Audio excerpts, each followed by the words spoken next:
Bienvenidos a Observatorio. El día de hoy vamos a hablar de uno de los rostros más ominosos del presente mexicano, los derechos humanos y la crisis que estamos viviendo en esa materia en México. Luis Daniel, hay una discusión alrededor del tema, o cuando menos digamos hay dos lecturas del tema.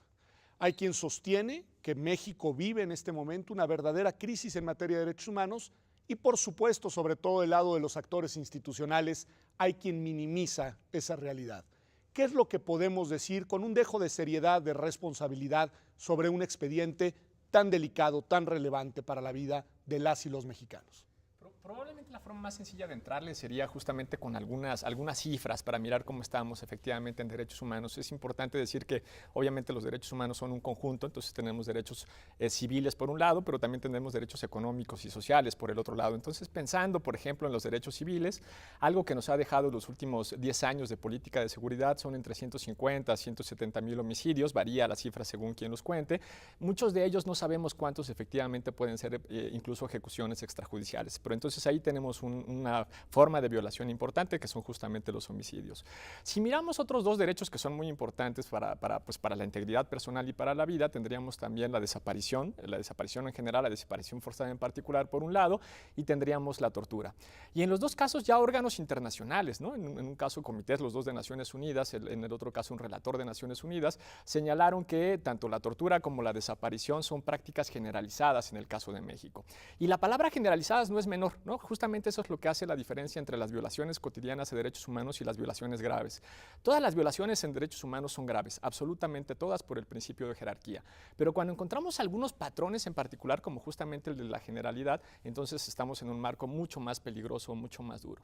Si a eso le sumas, para pensar rápidamente, los derechos económicos y sociales, que de acuerdo con el Coneval tenemos 75 millones de personas en condiciones de pobreza o de vulnerabilidad, pues son 75 millones de personas a los que todos los días se les violan sus derechos económicos y sociales. Hago una pausa y me quedo en el primer tema y quiero retomar los otros dos y te pregunto, Stephanie, a ver, de un lado de las explicaciones, del lado sobre todo gubernamental, estatal, lo que se dice es que en efecto las cifras podrán ser esas, pero que los homicidios, las desapariciones e incluso las torturas no necesariamente son responsabilidad del Estado, que probablemente los actores materiales y los responsables son otros actores no estatales, en concreto el crimen organizado. ¿Cómo visualizar este argumento desde la perspectiva de los derechos humanos?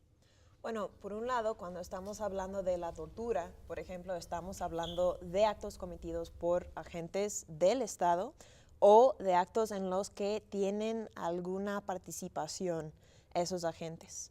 Las desapariciones y los homicidios, los casos de también ejecuciones, podemos hablar igualmente de casos de participación material directa de agentes del Estado y otros casos donde hay agentes del Estado que tienen alguna participación y sin duda hay otros casos donde se cometen homicidios por actores privados particulares, pero tenemos que también mirar cuál es el contexto, cuáles son los factores institucionales, las prácticas del Estado, las omisiones del Estado o colusiones entre actores, por ejemplo, del crimen organizado y agentes del Estado, como podemos ver en casos como Ayotzinapa, que también están posibilitando o fomentando esas conductas. Entonces no es posible descartar las cifras que hemos mencionado pensando que sean solamente actores delincuentes que actúen por su cuenta. Y además este factor que dices que hay distintas modalidades de participación de los actores estatales. No necesariamente la participación directa, me parece muy interesante esto de la colusión o incluso la omisión, que también es una responsabilidad indirecta por parte del Estado. Dice Mario, Luis Daniel usa la palabra esta, no la dice él, lo dicen como él mismo dice, instancias internacionales, de que algunos de estos fenómenos se están cometiendo de manera generalizada. Y dice Luis Daniel, el término no es menor, el término es relevante en términos de derecho internacional de los derechos humanos. ¿Por qué? Es decir, ¿cuál es la relevancia de que la calificación de estos acontecimientos sea de carácter generalizado? Bueno, porque empiezan a marcar un patrón básico, ¿no? O sea, no son casos aislados, sino empiezan a obedecer en toda la República.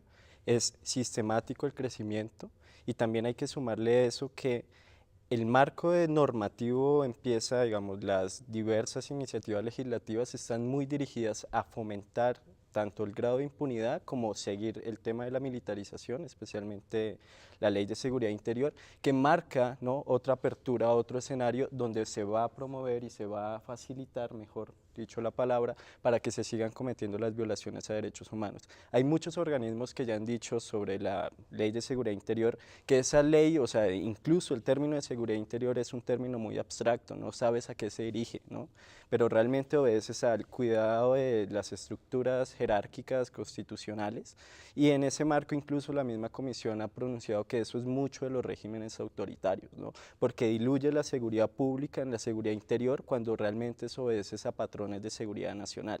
Entonces hay una mezcla, hay extraña, hay un híbrido que ya incluso desplaza las políticas en materia criminal, y eso fomenta el tema de la criminalización, el tema de la violación sistemática de derechos humanos.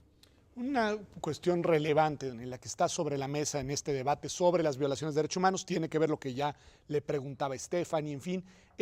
Hay quien sostiene con vehemencia que las violaciones de derechos humanos solo las puede cometer el Estado, ¿no? Y entonces todas estas leyes, todas estas decisiones están orientadas, digamos, a mirar cuál es el grado de responsabilidad estatal en la crisis de derechos humanos. Pero también hay otras voces que sostienen, te quiero hacer la pregunta, que también constituyen violaciones de derechos humanos algunos actos cometidos por particulares. Me gustaría despejar esa variable. ¿Cuál es tu opinión al respecto?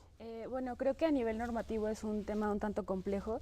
En algún momento el Ombudsman Nacional lo abordaba en un programa recientemente y decía que la estructura legal e institucional está dirigida para sancionar las violaciones cometidas únicamente por agentes estatales. Sin embargo, algo que no tenemos que olvidar es que hay particulares incluso que ejercen funciones públicas, digamos, que ofrecen servicios que también deberían de estar bajo escrutinio, y me refiero específicamente, no sé, a las que prestan servicios públicos, servicios de electricidad, servicios de telefonía, que pueden llegar a cometer violaciones y que incluso ha habido casos donde han sido sancionadas porque no se adecuaban sus actuaciones a un pleno respeto a los derechos humanos. Ahora, también ahí no podemos dejar de lado el hecho de que incluso en esos casos también hay responsabilidad estatal, porque cuando delega ciertas facultades a particulares, tiene una obligación de supervisión de estas actividades y por lo tanto de regulación y fiscalización. Luis Daniel, tú centrabas en tu opinión, me parece muy relevante, digamos, porque nos ayuda esto que han dicho a entender qué cabe dentro del catálogo de violaciones de derechos humanos, porque me parece que es relevante encontrar un, digamos, conjunto bien delimitado de hechos que puedas calificar como tal. Y tú en tu primera intervención colocaste el tema de la pobreza, es decir, el tema de las condiciones de vida de las personas en México. Dijiste de manera cotidiana ahí se están violando los derechos humanos. ¿Tiene sentido hacer, digamos, ese énfasis o mejor concentrarnos en el tema de los derechos humanos pensando en aquellas cuestiones que tienen que ver con la vida, la integridad de las personas? No, tiene sentido hacer el énfasis. Decía yo hace un rato que todas las violaciones a derechos humanos son graves, no hay jerarquías entre derechos, los derechos civiles y políticos son tan importantes como los derechos económicos y sociales, ¿no? Porque una persona que, por ejemplo, a lo mejor le garantiza su derecho a la vida porque no la ejecutas extrajudicialmente, o le garantiza su derecho a la integridad personal porque no la desapareces o no la torturas, si no le garantizas al mismo tiempo también un trabajo formal, un salario digno, el derecho a la vivienda, el derecho a la salud, de alguna manera estás vulnerando su dignidad humana, ¿no? Estás impidiendo su capacidad efectiva de realización.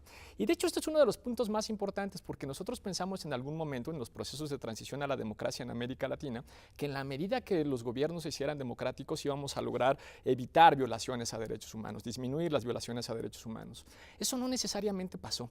Lo que sucedió más bien es que hoy tenemos nuevos patrones de violación a derechos humanos, en donde cobra mucha importancia algo que ya mencionaban, que son los actores privados, ya sea la guerrilla, los paramilitares, crimen organizado, pero también cosas como las empresas, por ejemplo, y en consecuencia también el modelo económico. Entonces, muchas de las violaciones que estamos teniendo, de los ataques específicamente a defensores, por ejemplo, de derechos humanos, vienen directamente de comunidades indígenas y están relacionadas con el modelo económico. A eso voy a ir en el siguiente bloque, es decir, quiero que nos dediquemos a pensar en los defensores y a pensar la situación de las y los defensores, porque además ustedes forman parte de eso, pero una sola provocación para cerrar este bloque, quien la quiera cachar me parece muy bien, que es, pues ustedes lo que me están diciendo es que al final el Estado mexicano es un Estado que viola de manera generalizada los derechos humanos, y ese Estado democrático es un Estado entonces responsable de estos hechos.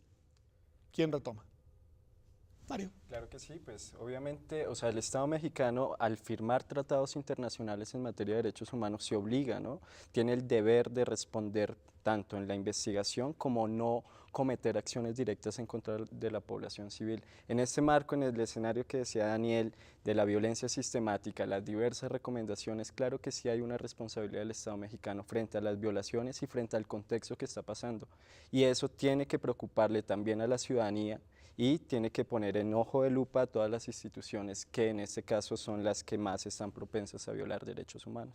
Ahora, tengo la sensación de que es un tema que no está en la agenda de los actores públicos relevantes. Por ejemplo, estamos en precampaña ya en el país, Daniela, y yo no veo que este tema sea un tema que estén enfrentando, digamos, como agenda, digamos, prioritaria los distintos actores políticos. ¿Qué dirías de esto?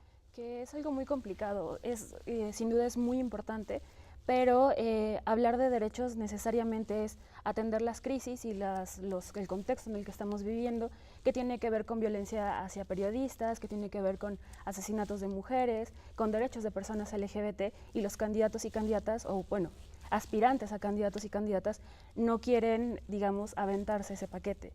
No quieren hablar de matrimonio igualitario, no quieren hablar de derechos de personas trans, de personas lesbianas o gays, no quieren hablar, porque al final de cuentas tendrán que, digamos, marcar una postura clara que podrían enemistarlos con posibles votantes al final del día. Sí, pero me parece muy duro que si el diagnóstico de la realidad mexicana es el que ustedes plantean, no haya una toma de conciencia responsable por parte de los actores políticos que se van a hacer cargo, porque mal que bien se van a hacer cargo de gobernar al país los próximos años. Pero vamos a un corte y volvemos. Regresaré con Stephanie y le preguntaré cuál es la situación en la que se encuentran los defensores y las defensoras de los derechos humanos hoy en nuestro país. Esto es Observatorio. Quédese con nosotros que ya volvemos aquí en TV UNAM.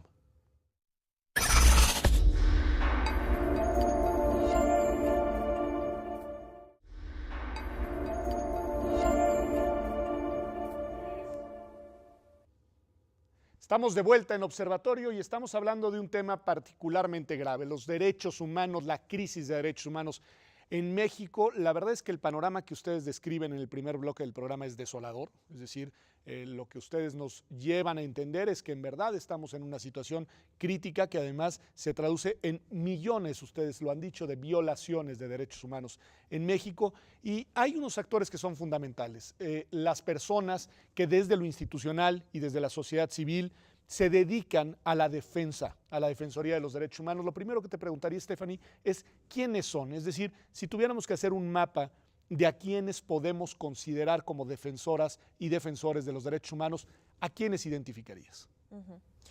Cualquier persona puede ser defensora de derechos humanos. Es decir, hay personas que se dedican a defender los derechos humanos desde los organismos públicos o las instituciones, pero también las organizaciones no gubernamentales. Pero también cualquier persona puede tomar una acción, salir a la calle para protestar o enviar una carta a alguna autoridad haciendo una petición o denunciar una situación. Entonces es muy importante entender que no solamente estamos hablando de profesionales, de abogados y abogadas, por ejemplo, estamos hablando de cualquier persona, y estamos hablando también de contextos comunitarios, por ejemplo, donde toda una comunidad se organiza, por ejemplo, para defender su tierra, ¿no? Su territorio. Ahí diríamos que están haciendo una defensa de derechos humanos. Y también esas categorías o esos contextos distintos traen aparejados riesgos distintos para el ejercicio de esa labor o esas acciones, porque en contextos comunitarios estamos hablando de riesgos reales a la vida, a la integridad física de las personas. Y este año, como has dicho, es un panorama desolador. Durante el primer semestre y una parte por lo menos del segundo semestre del año 2017, estamos hablando de una persona defensora de derechos humanos o periodista privada de la vida cada 2 semanas. Es impresionante. Mientras que en los contextos más institucionales, por ejemplo, en el caso de algunas organizaciones no gubernamentales, hay otras técnicas de represión o de ataques, como es el uso del espionaje. Entonces, o en el contexto de una protesta, una marcha, en donde a lo mejor están participando simplemente ciudadanos y ciudadanas, los riesgos son más en el sentido de represión en ese momento.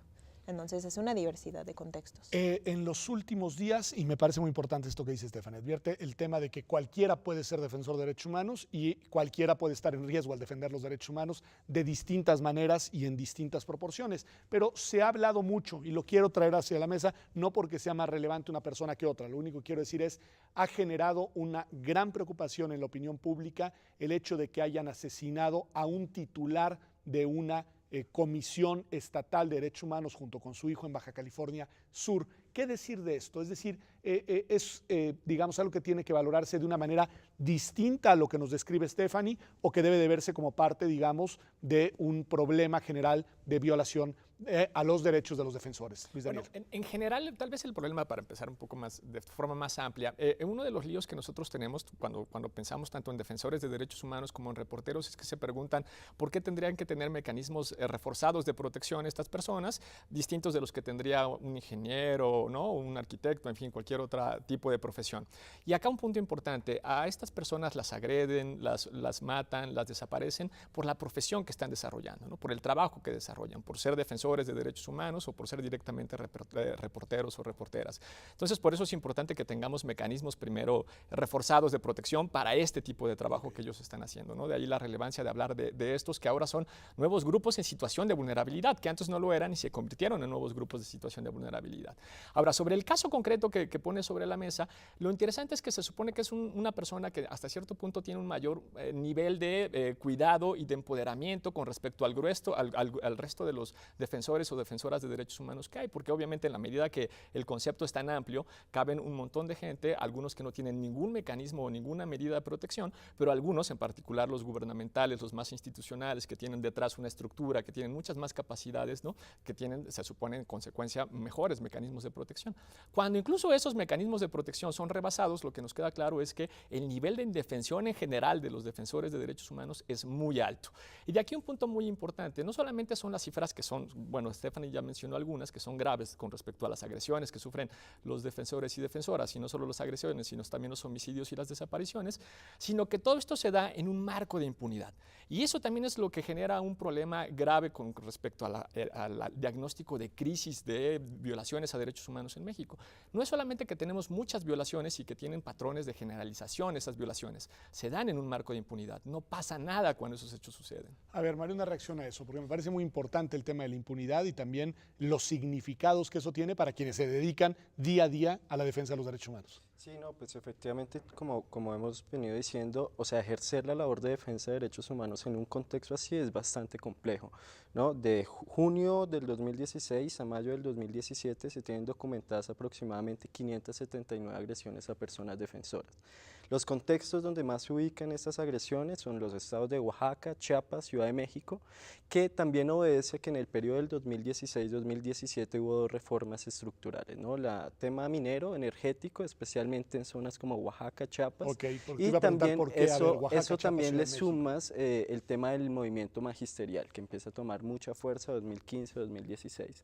Acá empieza todo un aparato represivo, ¿no? A callar esas voces, esas disidencias, a no negociar el tema de las demandas sociales y convertirlo simplemente a ataques contra la población civil sin escuchar las demandas, y eso preocupa mucho más porque el único mecanismo de protección, como decía Daniel, es el tema del mecanismo federal de protección. Está más documentado desde el año 2012 que se emite este mecanismo, las diversas falencias que tiene, no cumple con los estándares ni siquiera mínimos en materia de protección a nivel internacional. Es federal, y eso, imagínate los problemas de coordinación con las entidades estatales que a la fecha no han logrado realmente generar una coordinación de todos los niveles de gobierno y de generar realmente una política pública de prevención, más que generar medidas paliativas como mecanismos que, si bien deben ser importantes por la premura del momento actual que vivimos, tiene que trascender.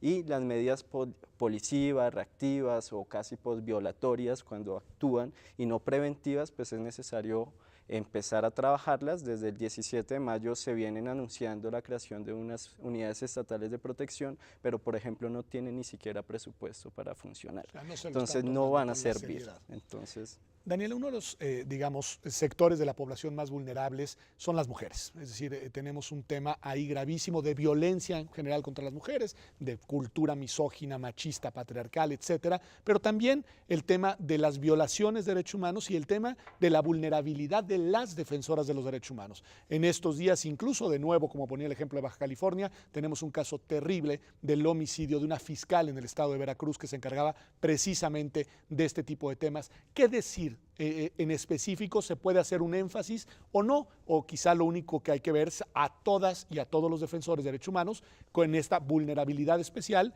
sin segmentar por temáticas al interior del colectivo. Me parece que no es tanto segmentar, sino tener en cuenta las particularidades de los casos. En derechos humanos se utiliza mucho el concepto de interseccionalidad, hablando que una persona puede encontrarse en un mismo tiempo, en un mismo momento, en distintas categorías y situación de vulnerabilidad. En este caso, sí, una primera categoría sería que la persona sea defensora de derechos humanos, pero además también que sea mujer, porque como tú lo dices, en este país vivimos bajo todavía una concepción muy estereotipada de lo que es mujer, del papel de la mujer en la sociedad, que está muy, digamos, vinculada a actividades más en el ámbito privado. Y cuando una mujer rompe con esos patrones y sale de lo que se espera de ella culturalmente, entonces genera una reacción violenta en algunos sectores de la sociedad que todavía viven bajo esos parámetros.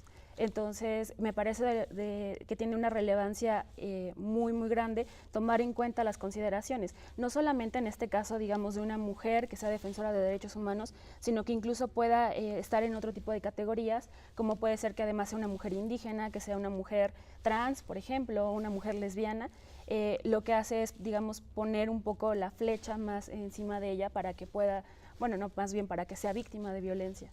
Ok, me parece muy importante porque haces énfasis en que sí hay que hacer distingos, pero al mismo tiempo tener, digamos, una mirada de protección generalizada. Stephanie, una pregunta que tiene que ver con lo que también nos decía Mario hace algunos minutos, que es, si miramos el país, hay zonas y lugares en los cuales él mencionaba Oaxaca, Chiapas, Ciudad de México, en los cuales la vulnerabilidad de los defensores de los derechos humanos sea mayor, o tenemos que hablar de que el problema es un problema que ya se nos generalizó en todo el territorio nacional.